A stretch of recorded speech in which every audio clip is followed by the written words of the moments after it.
यही कहा है कि वो फिर गिरते हुए अध्यात्म सत्र को फिर से उभारेगा। इसका ये भावार्थ है। कहते हैं उस संत के ओजस्वी व्यक्तित्व का प्रभाव सबको चमत्कृत करेगा। उसकी विचारधारा अध्यात्म के कम होते जा रहे प्रभाव को फिर से नई स्फूर्ति देगा। चारों ओर आध्यात्मिक वातावरण होगा। संत की विचारधारा से प्रभावित लोग विश्व के कल्याण के लिए पश्चिम की ओर चलेंगे। धीरे धीरे एशिया, यूरोप, अमेरिका पर पूरी तरह छा जाएंगे। उस संत की विचारधारा से पूरा विश्व प्रभावित होगा। उनके चरण चिन्हों पर चलेगा। पश्चिमी देश के लोग, अमेरिका, इंग्लैंड आदि, उन्हें ईसा, मुसलमान उन्हें एक सच्चा रहनुमा, और एशिया के लोग उन्हें भगवान का अवतार मानेंगे। उस महासंत की विचारधारा से बौद्धिक क्रांति आवेगी। बौद्धिक माने अच्छी बुद्धिमान लोग उसके साथ होंगे। देखो, बुद्धिजीवियों की मान्यताएं बदलेंगी। जो ये अंग्रेज पाके बैठे बड़े बड़े अफसर कहते हैं नवी सोचने पर विवश होना पड़ेगा कि तुम कर क्या रहे हो, करना क्या चाहिए था। बुद्धिजीवियों की मान्यताएं बदलेंगी। उनमें ईश्वर के प्रति श्रद्धा और विश्वास की कोपलें फूटेंगी। फ्लोरेंस के अनुसार वह संत भारत में जन्म ले चुके हैं। वह इस संत से काफी प्रभावित थी। अपनी एक दूसरी पुस्तक golden light of new era में भी उन्होंने लिखा है कि जब मैं ध्यान लगाती हूं तो अक्सर एक संत को देखती हूं, गौर वर्ण के यानी गोरे वर्ण के। उस संत के ललाट पर गजब के तेज होता है। उनके ललाट पर आकाश से एक नक्षत्र के प्रकाश की किरणें निरंतर बरसती रहती है। अपने आत्माओं, आप देखिएगा ये इस तरह आती है ये जैसे परमात्मा बैठे हैं सतलोक में, वहां से इस दास के ऊपर ये ऐसी अपनी किरण बरसा रहे हैं। यहां से आकाश से आ रही है और दास के ऊपर परमात्मा की शक्ति निरंतर चल रही है। उसी से आगे आपको कनेक्शन दिया जा रहा है। अब उसी को ये बहन बता रही है फ्लोरेंस अपनी दिव्य दृष्टि से देख करके उसके ऊपर माथे पर यानी उसके सिर के ऊपर उस पर ऊपर से आकाश से नक्षत्रों से एक लाइट निरंतर आ रही है जो उसके माथे पर बरस रही है और वही शक्ति आगे आप में जा रही है।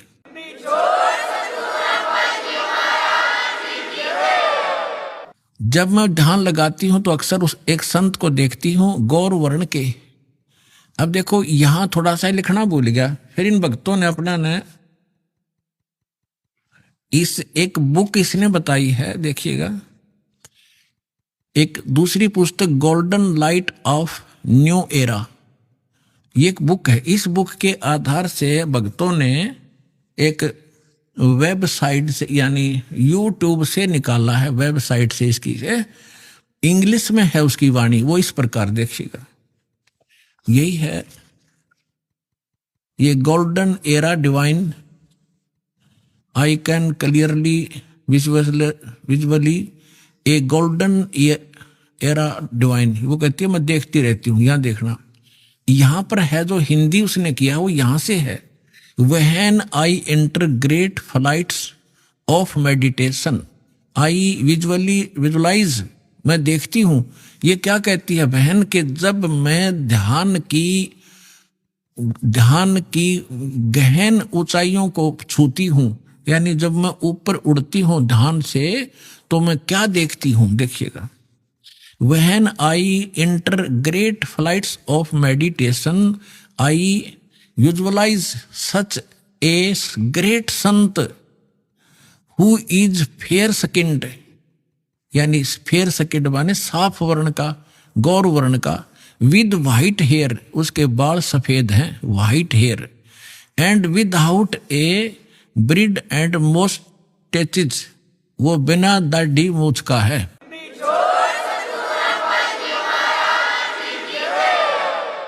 और उसके सफेद बाल हैं। दास की इस एज को वो उस समय देख रही थी कि उस समय वो ढूंढा ठावेगा। अब उसी का अंश इसने यहां थोड़ा सा कम अनुवाद कर पाया, ये भूल गया होगा। इसने अपनी दूसरी पुस्तक golden light of new era में भी लिखा है, जब मैं ध्यान लगाती हूं तो अक्सर एक संत को देखती हूं, गौर वर्ण के, आगे लिखना भूल गया, सफेद बाल थे, बिना दाढ़ी मूछ का। अब दरअसल क्या है कि ये कोई पत्रकार ने उस वाणी को, उसकी बोली हुई को अपने ढंग से चित्रार्थ किया है। तो इन लोगों का दृष्टिकोण था किसी और संत पे कि वो हो सकता है। इसमें लिख रखा है कि वो श्री राम शर्मा होगा, इस अंग्रेजी वाले ने आगे चल के जो, जैसे गीता मूल तो सही है, मूल पाठ गीता का अनुवादकर्ताओं ने अपने हिसाब से श्री कृष्ण का ऊपर बना रखी थी, श्री कृष्ण बोल रहा है गीता। तो ये लोग ऐसे यहाँ ये जान के छोड़ गया कि वो सफेद बाल होंगे और बिना दाढ़ी मूछ वाला होगा, इसलिए यहाँ छोड़ गया। इसमें इंग्लिश वाली में उसकी में साफ लिखा है, वो उसकी अपनी बोली हुई भविष्यवाणी है, अपनी भाषा में। यहां देखिएगा, जब मैं ध्यान की लगाती हूं तो अक्सर एक संत को देखती हूं, गौर वर्ण के, उस संत के ललाट पर गजब के तेज होता है, उनके माथे पर, ललाट पर आकाश से एक नक्षत्र के प्रकाश की किरणें निरंतर बरसती रहती हैं।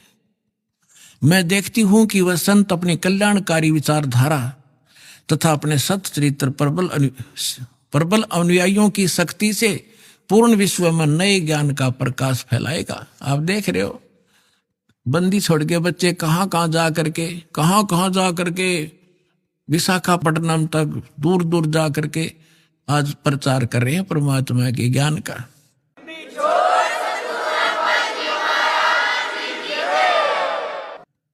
देखियो, तो वह संत अपनी कल्याणकारी विचारधारा तथा अपने सच्चरित्र प्रबल अनुयायियों की शक्ति से संपूर्ण विश्व में नए ज्ञान का प्रकाश फैला रहे हैं। वह संत अपनी शक्ति निरंतर बढ़ा रहे हैं, उनमें इतनी शक्ति है कि वह प्राकृतिक परिवर्तन भी कर सकते हैं।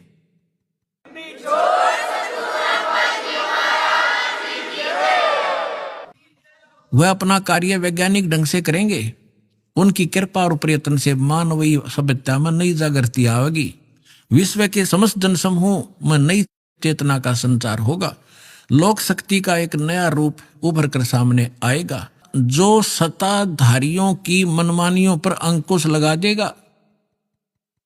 जो राजा लोग अपनी मनमानी बकवाद करते हैं, उस संत के अनुयायी उनको विवश कर देंगे कि बंदे बनकर रहो, बकवाद बहुत दिन कर ली तुमने।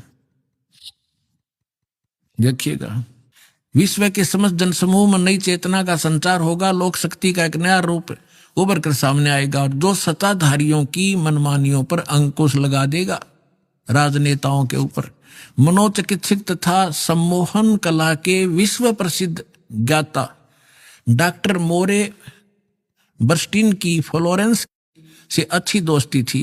एक बार फ्लोरेंस ने उनसे भी कहा था कि डॉक्टर, वह समय बड़ी तेजी से निकट आ रहा है जब सत्ता लोलुप्त राजनेताओं की अपेक्षा आप जैसे समाज सेवकों की बातें समाज अधिक ध्यान से सुनेगा। 21वीं सदी के आते आते एक नई विचारधारा पूरे विश्व को प्रभावित करेगी। हर राष्ट्र में सचित्र धार्मिक लोगों का संगठन लोगों के दिमाग में बैठी गलत मान्यताओं को बदल देगा। यह विचारधारा भारत से प्रस्फुटित होगी, भारत से चलेगी और विश्व के पूरे देशों में फैलेगी। मैं उस पवित्र स्थान पर एक प्रचंड तपस्वी को देख रही हूं, जिसका तेज बड़ी तेजी से फैल रहा है। मनुष्य में सोए देवताओं को जगाने तथा धरती को स्वर्ग जैसा बनाने के लिए वह संत दिन रात प्रयत्न कर रहे हैं।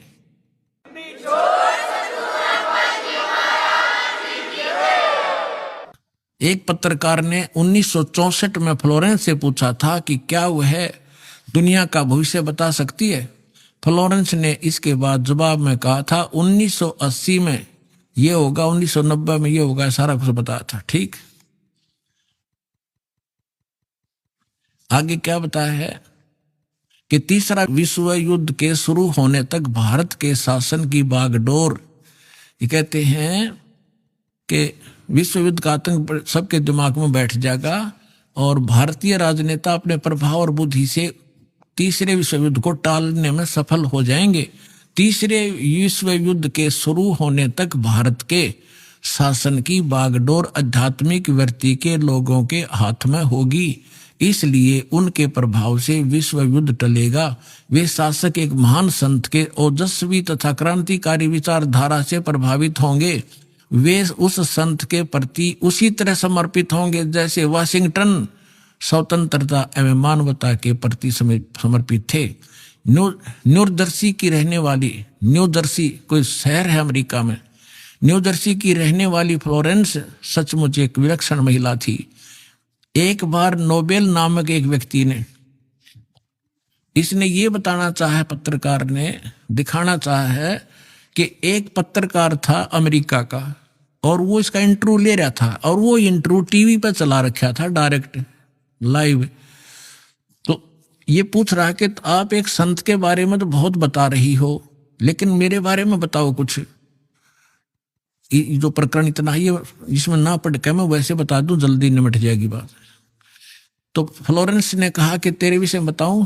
उसका दायां हाथ पकड़ा और उसने कहा कि आप जो है किसी दूसरे राज्य में भी प्रचार प्रसार करेगा। तो वो कह रहा था, उसने इसमें लिखा है कि मैं उससे कह रहा था कि तू भला मजाक कर रही है मेरे साथ। अगर इस इंटरव्यू को मेरी महकमे वाले सुन रहे होंगे, मेरे बॉस, तो मुझे नौकरी से निकाल देंगे। दूसरे में प्रसार तो नहीं होगा पर मैं नौकरी से जाता रहूंगा। तू क्या मजाक कर रही है। उसी समय मेरे हेड ऑफिस से टेलीफोन आया, मैंने, और मेरे लिए ही था, मैंने उठाया। मेरा बॉस कह रहा था कि मैं तुम्हारा इंटरव्यू देख रहा हूं, मैं हैरान हूं कि हमने निश्चय कर लिया है आपको न्यूयॉर्क के अंदर प्रचार प्रसार के लिए भेजना है और जल्द कल ही इसका डिक्लेयर करेंगे, फाइनल हो चुका है। मैं हैरान हूं, तुम्हारा इंटरव्यू मैं सुन रहा हूं कि फ्लोरेंस को कैसे पता चला और आप जल्दी आ जाइए, आपको वहां भेज रहे।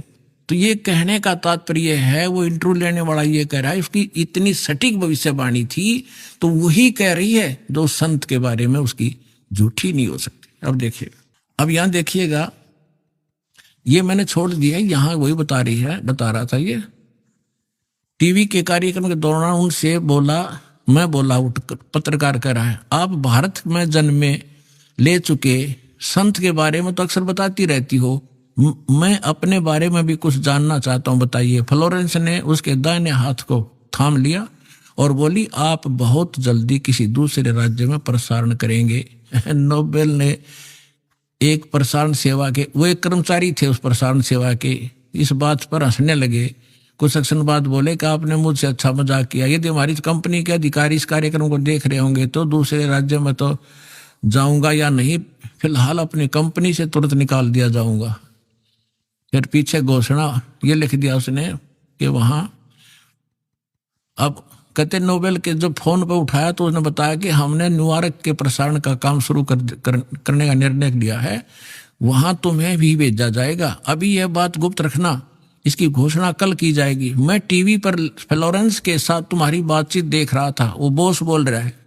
फ्लोरेंस ने तुम्हारे विषय में जो बताया वो पूरी तरह सच है। आश्चर्य है कि यह बात कैसे मालूम होगी। नोबेल फ्लोरेंस का चेहरा देखता रह गया। अब उस लड़की ने ये सटीक भविष्यवाणी ये सिद्ध की इसने, और उसी ने उस संत के बारे में की। आगे फिर देखना, कुछ पत्रकारों ने उनसे एक बार पूछा था कि वे भविष्य को कैसे देख लेती है तथा गायब व्यक्ति या वस्तुओं का पता कैसे लगा लेती हैं।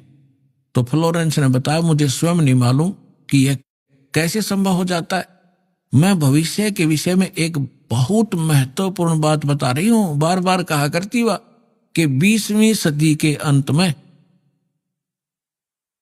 भारतवर्ष में 1997 के आसपास एक प्रकाश निकलेगा। वह प्रकाश पूरी दुनिया को उन दैवी शक्तियों के विषय में जानकारी देगा जो अब तक हम सभी के लिए रहस्य में बनी हुई थी। एक दिव्य महापुरुष द्वारा यह प्रकाश पूरे विश्व में फैलेगा। वह सभी को सतमार्ग पर चलने की प्रेरणा देगा। समस्त दुनिया में एक नई सोच की ज्योति फैलेगी। जब मैं ध्यान अवस्था में होती हूं तो अक्सर यह दिव्य महापुरुष मुझे दिखाई देते हैं। फ्लोरेंस ने एक बार कहा, इस संत या दिव्य महापुरुष का जिक्र किया है, साथ ही यह भी बताया है कि उत्तरी भारत के एक पवित्र स्थान पर वह मौजूद है, बरवाला में।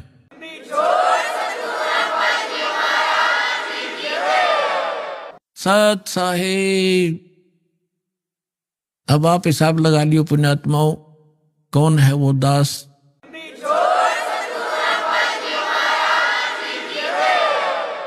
परम पिता परमात्मा पूर्ण ब्रह्म सारी सृष्टि के रचनहार कबीर परमेश्वर जी की असीम रजा से आप सभी पुण्यात्माएं परमात्मा की महिमा सुनने के लिए उपस्थित हुए हो। जब तक ये प्राणी सत्संग में नहीं आता तब तक इसको मनुष्य जीवन के लक्ष्य का ज्ञान नहीं होता। उससे पहले जैसे भी माहौल के अंदर वो पला है, जैसी भी क्रियाएं उसने देखी और सुनी है, जो भी ज्ञान उसको ग्रहण है, उसी को अंतिम मानकर और निश्चिंत होकर के अपने जीवन सफर पर चल रहा होता है। क्योंकि आसपास के अक्षेत्र में वही क्रियाएं होती हैं, वही ज्ञान होता है और वही सब भक्ति मार्ग होता है, जिस कारण से उस व्यक्ति को, उस प्राणी को कोई संदेह नहीं होता, शंका नहीं होती कि जो क्रिया और जो साधना, जो परंपरा, जो रीति रिवाज मैं कर रहा हूं, ये करने की नहीं है। वो यही सोचकर कर रहा होता है कि सभी कर रहे हैं तो ये सारी ठीक होंगी। कोई बकरीद मनाता है या कोई देवी पर बलि चढ़ाता है तो सभी अपनी क्रियाओं को सही मान रहे होते। तो इसलिए सत्संग की आवश्यकता होती है। सत्संग के अंदर परमात्मा का विधान बताया जाता है। परमात्मा के विधान को तोड़ने वालों को होने वाली हानि से अवगत कराया जाता है, परिचित कराया जाता है। और जो मर्यादा में रहकर साधना करते हैं उनको क्या बेनिफिट होगा वो भी बताया जाता है। तो इसलिए सत्संग की विशेष आवश्यकता है। हमने सत्संग मान रखा था कि संत कोई हो, वो जैसा ज्ञान देता है वो सत्संग ही होता है। नहीं, सत्संग के अर्थ से पता लगता है कि जहां सच्चाई का साथ हो वो सत्य संग होता है, अन्यथा वो सत्संग नहीं है, बेशक से उसका नाम सत्संग हो। तो वर्तमान के अंदर आज तक उन महापुरुषों को छोड़कर जिनको भगवान मिले, उनकी अमृतवाणी के अंदर सत्संग है, या स्वयं परमेश्वर ने आके जो ज्ञान दिया वो सत्संग है। हमारे सदग्रंथों के अंदर सत्संग है। और उन सदग्रंथों से हटकर उन महापुरुषों की वाणी से भिन्न कोई ज्ञान देता है, सत्संग करता है, वो डुप्लीकेट है। और डुप्लीकेट से आप खूब परिचित हैं। कोई डुप्लीकेट पासपोर्ट बनाता है, उस समय तो वो बिल्कुल ठीक लगता है आपको क्योंकि ज्ञान नहीं, और जिस समय उस पासपोर्ट की आवश्यकता पड़ेगी वहां पता चलेगा तो उस समय वो यूजलेस होगा, आपका सारा जीवन व्यर्थ हो चुका होगा। तो यहां आपको पूरे जीवन में या तो सत्संग से आप अपने उस पासपोर्ट को यानी अपने ज्ञान और साधना को सत्संग से ही तुलना कर सकते हो। सत्संग से उसको कंपेयर किया जा सकता है कि मेरा ज्ञान ठीक है, मेरी भक्ति ठीक है या नहीं। अन्यथा फिर आपको उस समय पता चलेगा जब आप धर्मराज के दरबार में खड़े होगे। उस समय आपका वो डुप्लीकेट नाम, डुप्लीकेट ज्ञान और वो डुप्लीकेट गुरु कुछ काम नहीं आएगा। उस समय बहुत देर हो चुकी होगी। तो इसलिए पुण्यात्माओं, सतर्क हो। बहुत जन्म खो दिए आपने इस भांग के बाड़े, नकली संतों के पास। आज दया बख्शी है परमात्मा ने आप अपने बच्चों पर, आपको शिक्षित किया है और परमात्मा ने इस दास को यहां आपके लिए भेजा है, तत्व ज्ञान युक्त किया है। इसको ग्रहण करो और जहां तक संभव हो, आपकी पहुंच हो, वहां तक इसकी चर्चा अवश्य करो। आपको बहुत पुण्य होगा।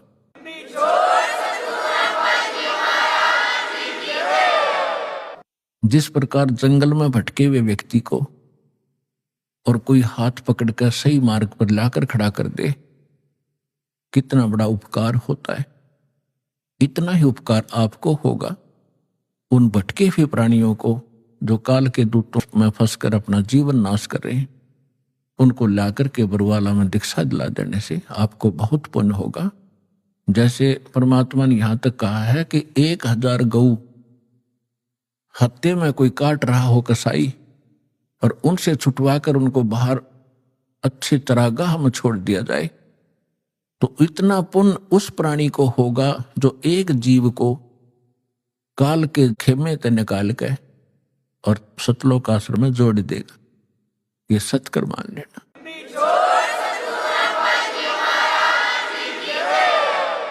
क्योंकि गलत साधना करके या भक्ति ना करके उस जीव को कितना कष्ट होना था भविष्य में। करोड़ों जीवन वो कुत्ते के भोगता, करोड़ों जीवन वो गधे के भोगता, लाखों जीवन वो कुत्ते कहीं पर और अन्य प्राणियों के भटकता, और फिर यहां आने के बाद उसका वो सारा झंझट समाप्त हो जाता।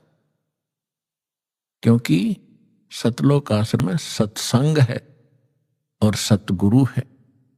इन दोनों की आवश्यकता जीव को होती है। आपका सौभाग्य है कि आपको अब वो मनुष्य जीवन भी है, सत्संग और सतगुरु दोनों उपलब्ध है। अब विलंब ना करना, सबको समझाओ, आपका परम कर्तव्य बनता है। हम भी ऐसे भटक रहे थे, धक्के खा रहे थे, अब पता चल रहा है पिछले जीवन में हमने क्या खट्या, कैसा जीवन नाश कर रहे थे, और खुश हो रहे थे क्योंकि कोई ये कहने वाला नहीं था कि तेरी दिशा गलत है, तेरा मार्ग गलत है, आप गलत जा रहे हो। कोई टोकने वाला नहीं था। तो तभी तो हमें सतर्क होना पड़ता है। कोई ये कहे तो इधर गलत जा रहे हो, तो विचार करना पड़ता बुद्धिमान व्यक्ति को, इसने कैसे कहा ये। तो विचार करेगा तो फिर वो उसको मार्ग को त्यागे भीगा। तो सत्संग में आने से क्या लाभ होता है? सतगुरु के उपदेश का लाया एक विचार, जय सतगुरु मिलते नहीं जाते नरक द्वार। नरक द्वार में दूत सब करते खेचातान, उनसे कभू ना छूटता फिर फिरता चारों खानी। चार खानी में भरमता कबहू ना लगता पार, सो फेरा सब मिट गया मेरे सतगुरु के उपकार। 7 समुद्र की मसी करूं, लेखनी करूं बन राय, धरती का कागज करूं गुरु गुण लिखो न जाए। परमेश्वर ने अपनी महिमा बताने के लिए, आपको सही दिशा देने के लिए अधिक उदाहरण अपने ऊपर ही दिए हैं। क्योंकि परमात्मा कहीं खड़े हो जाते थे चौराहे पर और एक इकतारा लेकर के आवाज लगाते थे ताकि लोग इकट्ठे हों। जैसे कोई रीछ नचाने वाला खड़ा होकर डुडुगी बजाने लग जाता है, लोग अट्रैक्ट होते हैं क्या हो रहा है देखें जाकर। तो आपके लिए परमात्मा ऐसे खड़े कर रहा है, ऐसे धाड़े भुगत रहा है, किसी प्रकार तुम्हें बुद्धि आवे। आप कहां पड़े हो, कभी विचार नहीं लगाया आपने। इस झूठे सुख को सुख कह ये मान रहा मनमोद, यू सकल चबीना काल का, कुछ मुख में कुछ गोद। तो खड़े होकर कहा करते परमात्मा, सतगुरु के उपदेश का लाया एक विचार, जय सतगुरु मिलते नहीं, जाते नरक द्वार। तो परमात्मा ने पद भाग का सहारा इसलिए लिया क्योंकि हमारे अंदर एक विकार है, कान का शब्द विषय है हमारे अंदर। तो उस विकार के कारण परमात्मा अट्रैक्ट करते थे। सुरीली आवाज थी दाता की, वाणी में इतना अट्रैक्शन आत्मा को पकड़ के खींच लेता, क्योंकि परमात्मा की वाणी आत्मा के लिए ही होती है। तो वहां समझाया करते थे, अपने आप ही बताते थे। जब वो बार बार न्यू कहा मैं भगवान होता, लोग डले मारने लग जाए थोड़े दिन में, हमारी आदत खराब हो चुकी है। तो उन्होंने कहा कि भाई सतगुरु से उपदेश लेने के बाद अब हिसाब लगाया, उसका विचार किया कि सतगुरु के उपदेश का लाया एक विचार, जय सतगुरु मिलते नहीं। ये नकली गुरु भी हो और साधना भी गलत कर रहे हो, शास्त्र भी गीता का मनमाना आचरण कर रहे हो, उनका भी कोई लाभ नहीं। सतगुरु के उपदेश का लाया एक विचार और जय सतगुरु मिलते नहीं, जाते नरक द्वार। नरक द्वार में दूत सब करते खेचातान, उनसे कभू ना छूटते, फिर फिरते चारों खा। जैसे ग्रुप के ग्रुप करोड़ों की संख्या में नकली संतों के पास हैं, ये सारे के सारे मृत्यु के उपरांत नरक में ठोके जाएंगे। और जब नरक में डाले जाते हैं, यम के दूत बहुत संख्या के अंदर हैं, 12 करोड़ की संख्या है उन यम के दूतों की। तो इनको जब आदेश हो जाता है धर्मराज का कि इतने इतने इतने इनको नरक डालो, जिनका अच्छे संस्कार उनको स्वर्ग भेज दिया। यहां तो इतना ही स्वर्ग या नरक 2 स्थान है, और तीसरा फिर 84 लाख योनियों में पुनः पटक दे। तो उनको आदेश दे दिया जाता है कि इन सबको नरक भेज दो। अब पूरे उस ग्रुप को 1 लाख डेली यहां से जाते हैं, उनमें से कुछ स्वर्ग, कुछ 84 लाख योनियों में और बाकी नरक में। तो भाले लेकर के, लठ लेकर, एक सूक्ष्म शरीर है इसके अंदर, उस सूक्ष्म शरीर के अंदर प्राणी जब तक नेक्स्ट योनि प्राप्त नहीं करता, नेक्स्ट शरीर नहीं प्राप्त करता, तब तक उसका फेस, उसका आकार जो का त्यों रहेगा, एज इट इज, जैसा इस शरीर में। यह शरीर तो ऐसा समझो जैसे सर्प वो कैंचुली छोड़ देता है। सर्प ने कैंचुली छोड़ दी तो वह सर्प जैसी दिखा करे, लेकिन ओरिजिनल सर्प अन्य है। इसी प्रकार इसके अंदर एक शरीर और है, या ऊपर की कैंचुली है, ये कवर है आपका। तो वो जो शरीर है उसमें जीव मरता नहीं, उसमें दर्द पीड़ा घड़ी होती है। तो उसमें ऐसा लठ मारते हैं, वो भाले ठोकते हैं, उनकी मर्यादा तोड़कर इधर उधर चलते हैं। सामने हाहाकार मच रही होती है, जहां उनको ठोका जाता है नरक के अंदर तड़फ रहे हैं, हाहाकार मच रही है, किसी को ऐसे गंदा स्थान है वहां पर, तो उसमें उनको भेजा जाता है कि चलो अब वहां कैसे जाएं। वो सब उल्टे उल्टे हटते हैं और पीछे तो वो लठ मारे, उसके बाले ठोके, जबरदस्ती डाल देते हैं। तो परमात्मा कहते नरक द्वार में दूत सब वहां करते खेचाता है, हम वापस भागेंगे, वो ठाठा पटकेंगे और उनसे कभू ना छूटता। उसके बाद फिर फिरता चारों खानी, 4 खानी में, ये 84 लाख योनियों के शरीरों में, 4 खानी में भरमता में कभू ना लगता पार। और सो फेरा सब मिट गया मेरे सतगुरु के उपकार। कि वो सारा झंझट बाईपास कर दिया उस सतगुरु ने। इतने दुख आपकी बला टलेगी इस सच्चे नाम को लेने से, कबीर परमात्मा की शरण में आने से, सतलोक आश्रम बरवाला में आकर दीक्षा ग्रहण कर। फिर परमात्मा कहते हैं ऐसे सतगुरु के फिर गुणगान क्या करूं। आप तो बालक हो, कोई दूसरी कक्षा का, कोई पहली कक्षा का, कोई वैसे सत्संग सुन करने के लिए आया है। लेकिन जब आप इस अध्यात्म ज्ञान से परिचित हो जाओगे, आपकी आंखों से आंसू पड़ा करेंगे। अभी आपने सुने संत रामपाल जी महाराज के मंगल प्रवचन।